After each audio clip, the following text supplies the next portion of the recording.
اللہ والصلاۃ والسلام علی رسول اللہ اشہد ان لا الہ الا اللہ واشہد ان محمد رسول اللہ رب اشرح لی صدری ویسر لی امری واحلل عقدۃ من لسانی یفقهوا قولی رب زدنی علما اللهم لا سهل الا ما جعلته سهلا وانت تجعل الحزن اذا شئت سهلا۔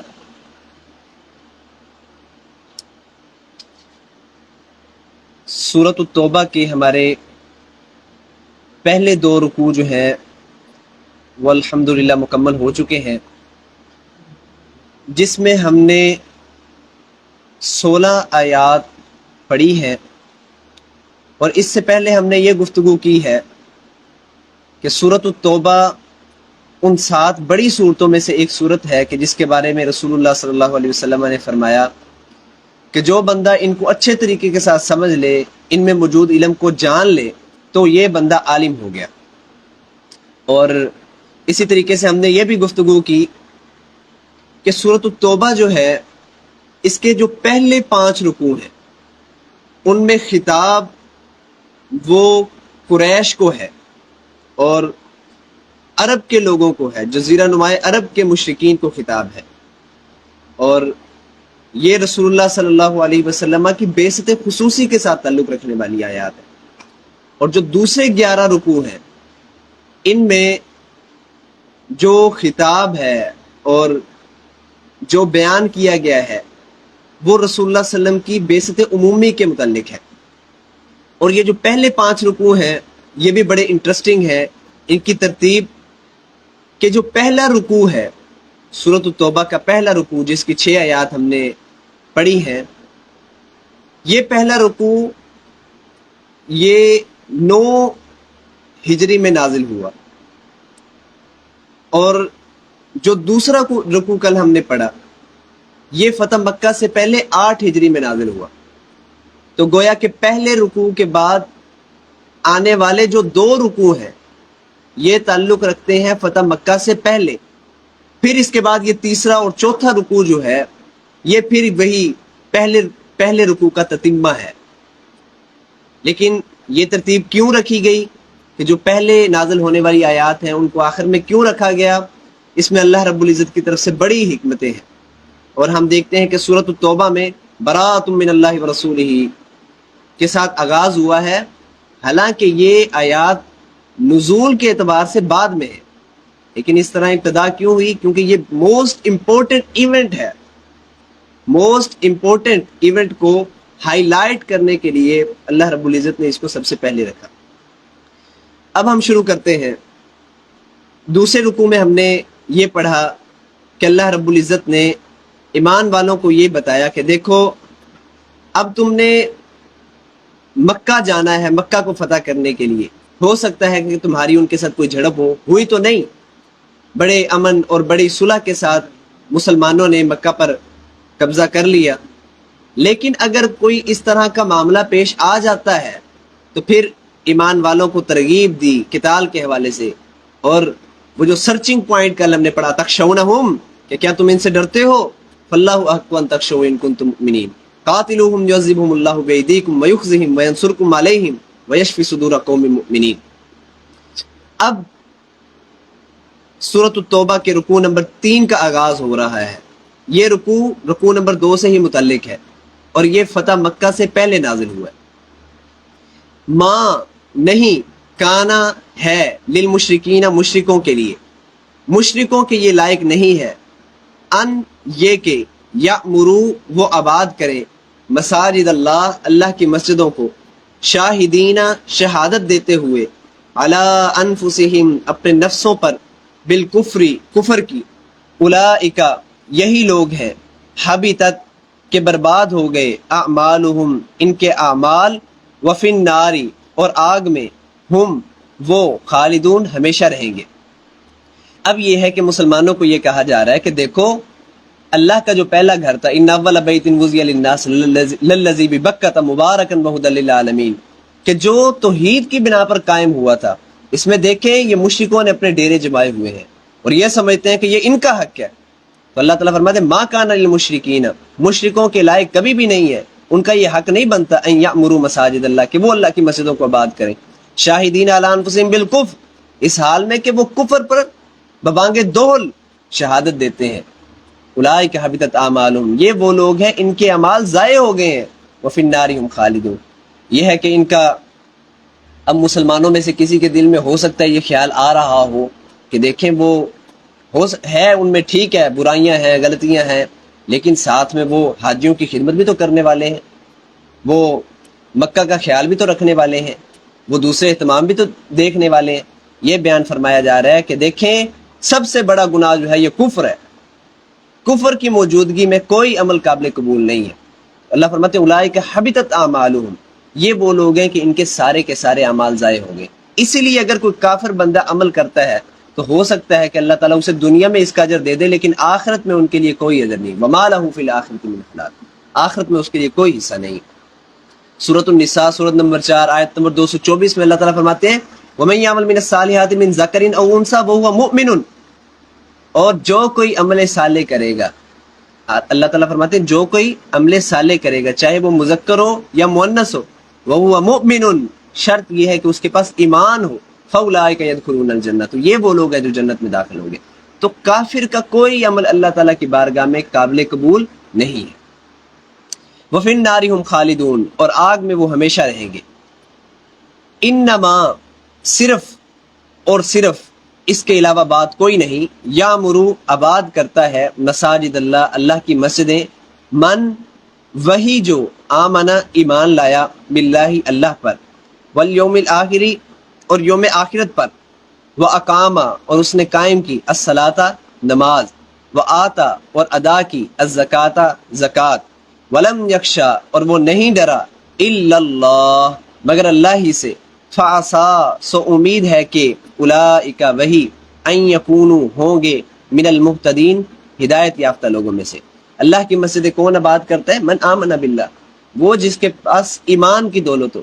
والیوم الآخر، اور وہ آخرت پر بھی ایمان رکھتا ہو، اسے پتا ہو کہ اس نے مرنے کے بعد جی اٹھنا ہے، اللہ کے حضور پیش ہونا ہے۔ واقام الصلاۃ، اور پھر یہ ہے کہ وہ نماز قائم کرتا ہو، وآت الزکوٰۃ، اور ساتھ وہ زکوٰۃ کی ادائیگی کرتا ہے، ولم یخش الا اللہ، اور کسی نظام طاغوت سے وہ ڈرنے والا نہیں ہے، کسی بڑی طاقت سے ڈرنے والا نہیں ہے، اس کے ہاں سپر پاور اگر کوئی ذات ہے تو وہ اللہ تعالیٰ کی ہے۔ ولم یخش الا اللہ، اور وہ کسی سے نہیں ڈرا مگر اللہ ہی سے۔ فعسا اولئک ان یکونوا من المہتدین، تو اللہ فرماتے ہیں امید ہے کہ یہی لوگ ہدایت یافتہ لوگوں میں سے ہوں۔ اب یہ ہے کہ وہ جس طرح میں نے کہا کہ ہو سکتا ہے کہ بعض لوگوں کے دل میں یہ خیال آ رہا ہو کہ بھائی ٹھیک ہے وہ کافر ہیں، لیکن وہ مکہ کا خیال بھی تو کرنے والے ہیں، وہ حاجیوں کا خیال بھی تو کرنے والے ہیں، حاجیوں کے پانی کا انتظام بھی کرنے والے ہیں، ان کے لیے رہائش کا بندوبست بھی تو کرنے والے ہیں، یہ بھی اچھے کام ہیں۔ اب اللہ فرما رہے ہیں اجعلتم، کیا تم نے ٹھہرا لیا ہے، سقایت الحاجی، حاجیوں کے پانی پلانے کو، و عمارت المسجد الحرام، اور مسجد حرام کے آباد کرنے کو، کمن، اس شخص کے عمل کی طرح، آمن باللہ، جو اللہ پر ایمان لایا، والیوم الآخر، اور یوم آخرت پر ایمان لایا، وجاہد، اور اس نے جہاد کیا، فی سبیل اللہ، اللہ کی راہ میں، لا یستوون، نہیں یہ دونوں برابر نہیں ہو سکتے، لا یستوون، نہیں برابر ہو سکتے، عند اللہ، اللہ کے نزدیک، واللہ، اور اللہ، لا یہدی، نہیں ہدایت دیتا، القوم الظالمین، ظالم لوگوں کو۔ اجعلتم سقایت الحاج و عمارت المسجد الحرام، دیکھو کیا تم نے حاجیوں کے پانی پلانے کے عمل کو اور مسجد حرام کے آباد کرنے کو اس شخص کے عمل جیسا قرار دے لیا ہے جو اللہ پر ایمان لایا۔ حاجیوں کو پانی پلانا اچھی بات ہے، ان کی رہائش کا انتظام کرنا اچھی بات ہے، لیکن اگر یہ ایمان کی دولت کے بعد ہو تو، اگر ایمان نہیں تو ان کا کوئی فائدہ نہیں۔ اللہ فرماتے ہیں کیا تم نے حاجیوں کے پانی پلانے اور مسجد حرام کے آباد کرنے کو اس شخص کی طرح سمجھ لیا ہے جو اللہ پر ایمان لایا، یوم آخرت پر ایمان لایا، وجاہد فی سبیل اللہ، اور دیکھو اس نے اللہ کی راہ میں جہاد کیا، لا یستوون عند اللہ، اللہ کے نزدیک تو یہ دونوں برابر نہیں ہو سکتے، واللہ لا یہدی القوم الظالمین، اور اللہ ظالم لوگوں کو یعنی مشرک لوگوں کو ہدایت نہیں دیتا۔ یہاں پر یہ بات سمجھ لیں کہ ہم بس اوقات جب یہ آیات پڑھتے ہیں کہ اللہ تعالیٰ ظالم لوگوں کو ہدایت نہیں دیتا، مشرک لوگوں کو ہدایت نہیں دیتا، تو معلوم ایسے ہوتا ہے کہ جیسے اللہ تعالیٰ نعوذ باللہ خود گمراہ کرتا ہے۔ تو اللہ ہدایت کسے نہیں دیتا؟ اللہ اسے ہدایت نہیں دیتا جو ہدایت حاصل نہیں کرنا چاہتا۔ اللہ تعالیٰ ارشاد فرماتے ہیں سورہ عنکبوت میں، سورۃ نمبر 29 آیت نمبر 69 میں اللہ تعالیٰ فرماتے ہیں والذین جاہدوا فینا لنہدینہم سبلنا، وہ لوگ جو ہماری راہ میں اسٹرگل کرتے ہیں، they struggle and strive in the way of اللہ سبحانہ وتعالی. جو کوئی اللہ سبحانہ وتعالیٰ کے راستے میں اسٹرگل کرتا ہے، کوشش کرتا ہے، محنت کرتا ہے، تو اللہ تعالیٰ اس کے لیے راستہ آسان کر دیتے ہیں. اور اللہ تعالیٰ ارشاد فرماتے ہیں سورہ نجم میں، سورہ نمبر 53 آیت نمبر 39 اور 40 میں اللہ تعالیٰ فرماتے ہیں وَأَلَّيْسَ لِلْإِنسَانِ إِلَّا مَا سَعَىٰ، دیکھو انسان کے لیے وہی ہے جس کی وہ محنت کرتا ہے، وَأَنَّ سَعْيَهُ سَوْفَ يُرَىٰ، اور اس کی محنت چاہے وہ اچھی ہے یا بری ہے اس کے سامنے پیش کر دی جائے گی. ثُمَّ يُجْزَاهُ الْجَزَاءَ الْأَوْفَىٰ، پھر اللہ کے ہاں اس کو پورے کا پورا بدلہ دے دیا جائے گا. الذین آمنوا، الذین وہ لوگ آمنوا جو ایمان لائے، وہاجروا اور انہوں نے ہجرت کی، وجاہدوا اور جہاد کیا، فی سبیل اللہ اللہ کے راستے میں، اعظم درجۃ، الذین آمنوا وہاجروا فی سبیل اللہ باموالہم وانفسہم، اعظم درجۃ، یہ لوگ کیا ہیں درجے میں بہت آگے ہیں، اعظم بہت عظیم ہے، اعظم درجۃ عند اللہ اللہ کے نزدیک، وَأُولَٰئِكَ هُمُ الْفَائِزُونَ اور یہی لوگ ہیں جو کامیاب ہیں. یہ درجے میں بھی بہت اونچے ہیں اور یہی لوگ ہیں جو کامیاب ہیں. یبشرہم ربہم، خوشخبری دیتا ہے انہیں ان کا رب، یبشرہم خوشخبری دیتا ہے ان کو، ربہم ان کا رب، برحمت منہ اپنی طرف سے رحمت کی، ورضوان اور خوشنودی کی، وجنات اور ایسے باغات کی، لہم جو ان کے لیے ہے، فیہا ان باغات میں، نعیم نعمتیں ہیں، مقیم ہمیشہ رہنے والی. یہ وہ لوگ ہیں کہ اللہ رب العزت نے ان کے لیے خوشخبری رکھی ہے رحمت کی اور خوشنودی کی، اور ان کے لیے ایسے باغات ہیں جو کہ ہمیشہ رہنے والے، خالدین فیہا ابدا، ان میں یہ ہمیشہ رہنے والے. ان اللہ عندہ اجر عظیم، بے شک اللہ اس کے پاس تو بہت بڑا اجر ہے. اب جو ہے قرآن کریم کی سمجھے کہ بڑی سخت آیات آ رہی ہیں، بڑی سخت آیات. اس میں یہ ہے کہ انسان کو پتہ چلتا ہے کہ اس کے پاس کتنا ایمان ہے. ٹھیک ہے، if you want to test your ایمان so read these verses of قرآن. تو دیکھیں، یا ایھا الذین آمنوا، اے لوگو جو ایمان لائے ہو، لا تتخذوا آباءکم، نہ تم ٹھہراؤ اپنے باپوں کو، واخوانکم اور اپنے بھائیوں کو، اولیاء دوست، ان استحبوا الکفر علی الایمان، اگر وہ کفر کو ترجیح دیتے ہیں، کفر سے محبت کرتے ہیں، کفر کو ترجیح دیتے ہیں کس پر؟ ایمان پر. ومن یتولہم منکم، اور دیکھو ومن اور جو کوئی بھی، یتولہم ان کو دوست بنائے گا، منکم تم میں سے، فاولئک هم الظالمون تو یہی لوگ تو ظلم کرنے والے ہیں. اے ایمان والو، اپنے باپوں کو اور اپنے بھائیوں کو دوست مت بناؤ. دوستی اور دشمنی کا معیار اپنا اسلام بناؤ، ایمان بناؤ. تو سب سے تمہارا اچھا دوست کون ہو سکتا ہے؟ جس کے پاس ایمان ہے. ایمان کی بنیاد پر، ایمان کی بنیاد پر ملنا ہو، ایمان کی بنیاد پر بچھڑنا ہو. ٹھیک ہے، تو رسول اللہ صلی اللہ علیہ وسلم نے فرمایا کہ یہ وہ بندہ ہے کہ جس کا ایمان مکمل ہو گیا. من احب للہ وابغض فی اللہ واعطى للہ ومنع للہ فقد استکمل الایمان، جس نے اللہ کے لیے محبت کی، اللہ کے لیے کسی سے وہ ناراض ہوا اور اللہ کے لیے دیا تو اللہ کی رضا کے لیے دیا، اور کسی سے ہاتھ روکا تو بھی اللہ کے لیے روکا، فقد استکمل الایمان، تو یہ وہ لوگ ہیں کہ جن کا ایمان مکمل ہو گیا، اوجے کمال کو پہنچ گیا. قل ان کان آباؤکم، اب اس سے بھی سخت آیت جو ہے یہ ہے سورۃ التوبہ کی سورۃ نمبر 9 آیت نمبر 24. قل کہہ دے، ان کان آباؤکم اگر ہیں تمہارے باپ، و ابناؤکم اور تمہارے بیٹے، و اخوانکم اور تمہارے بھائی، و ازواجکم اور تمہارے اسپاؤسز تمہارے جوڑے، شوہروں کے لیے بیویاں اور بیویوں کے لیے شوہر، و عشیرتکم اور تمہارا خاندان، و اموال اور تمہارا مال، اقترفتموہا جسے تم نے کمایا ہے، و تجارتن اور تجارت، تخشون کسادہا جس کے مندہ پڑنے سے تم ڈرتے ہو، و مساکن اور وہ جگہیں، ترزونہا جن سے تم محبت کرتے ہو، احب الیکم من اللہ، یہ زیادہ محبوب ہو جائیں تمہیں من اللہ، اللہ سے، ورسولی اور اس کے رسول سے، وجہاد اور جہاد سے، فی سبیلی اس کے راستے میں، فتربصوا تو تم انتظار کرو، حتی یأتی اللہ بامری یہاں تک کہ اللہ اپنا عذاب لے آئے، واللہ لا یہدی القوم الفاسقین اور اللہ تعالیٰ نافرمان لوگوں کو ہدایت نہیں دیتا۔ اب یہ ہے اپنے ایمان کو ٹیسٹ کرنے والی آیت، سورۃ التوبہ کی سورۃ نمبر 9 آیت نمبر 24۔ اللہ تعالیٰ نے 8 چیزیں گنوائی، قل ان کان آباؤکم وابناؤکم واخوانکم وازواجکم وعشیرتکم، تمہارے باپ، تمہارے بیٹے، تمہارے بھائی، تمہارا مال، تمہاری بیگمیں اور بیگموں کے لیے شوہر، اور تمہارے مکان بڑی محنت کے ساتھ تم نے بنائے ہیں، ان کی بڑی ڈیکوریشن کی ہے، ان کو سجایا ہے، کوٹھیاں تیار کی ہیں،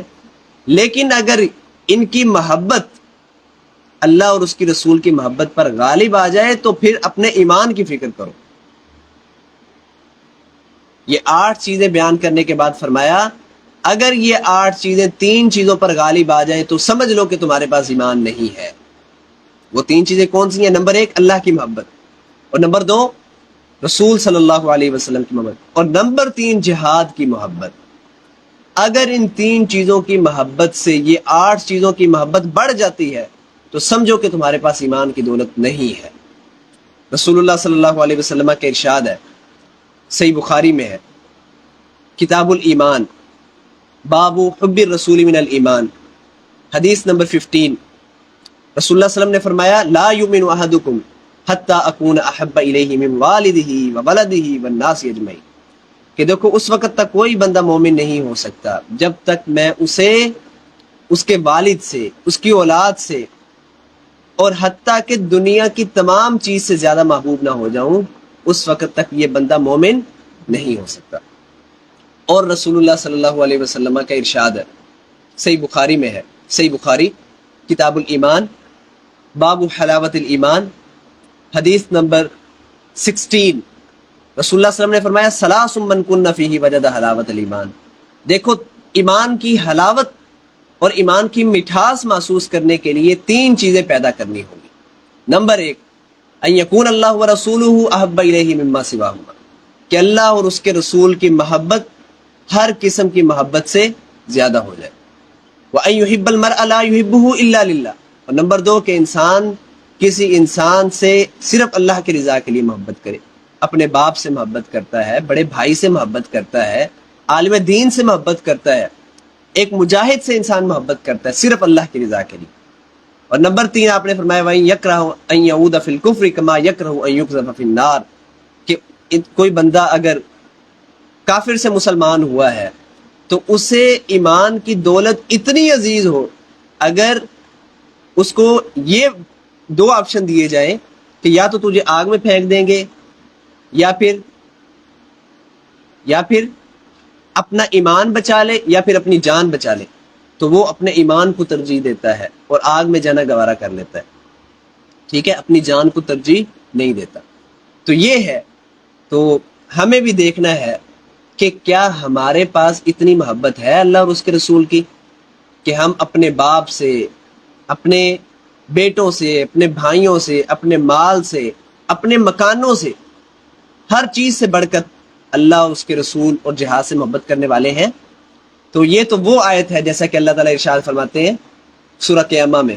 سورۃ نمبر 75 آیت نمبر 14 میں بل الانسان علی نفسہ بصیرہ، اب یہ ہے کہ ہر انسان کو پتہ ہے کہ اس کے اندر کتنی محبت ہے۔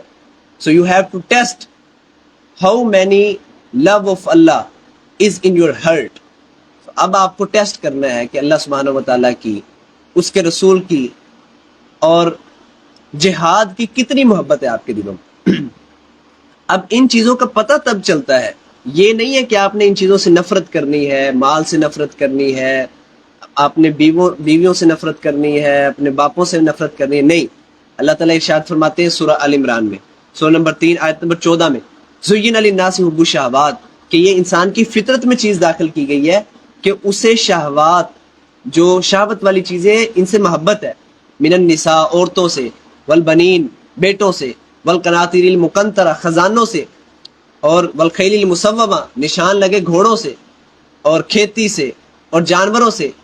لیکن یہ ہے کہ ذالک متاع الحیات الدنیا، یہ دنیا کی زندگی ہے. جب اللہ اور اس کے رسول کی محبت ان کے مقابلے میں ہو اور آپ کو یہ اختیار دیا جائے کہ یا تو اللہ اور اس کے رسول کی محبت کو اپنا لیں یا پھر ان چیزوں کو اپنا لیں، تو آپ اللہ اور اس کے رسول کی محبت کو ترجیح دیں. یہ ہے اصل بات. تو آج کا ہمارا رکوع جو ہے مکمل ہوا. اللہ تعالیٰ سے دعا ہے کہ اللہ تعالیٰ ہمیں اچھی سمجھ اور اچھے عمل کی توفیق عطا فرمائے. اگر کسی بھائی یا بہن کو کوئی چیز سمجھ نہیں آئی تو وہ گروپ میں سوال کر سکتا ہے.